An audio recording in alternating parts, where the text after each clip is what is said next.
अस्सलामुअलैकुम वरहमतुल्लाहि वबरकात।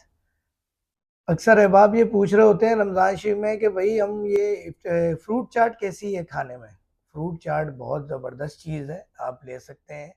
अगर इसके अंदर आप ज़्यादा मिर्च मसाले ना डालें, आप इसके अंदर चीनी का इस्तेमाल ना करें, आप अगर फ्रूट चाट में अल्लाह भला करे क्रीम का इस्तेमाल ना करें, ये एक रूह अफ़ज़ा नामी लाल शरबत का इस्तेमाल ना करें, आप इसमें आर्टिफिशियल जेली का इस्तेमाल ना करें, आप फ्रूट चाट के अंदर नूडल्स का, मैकरोनी का, पास्ता का इस्तेमाल ना करें तो बहुत ही फ़ायदेमंद है। अगर आप तमाम कुदरती चीज़ें डालते हैं तो फ़ायदेमंद है।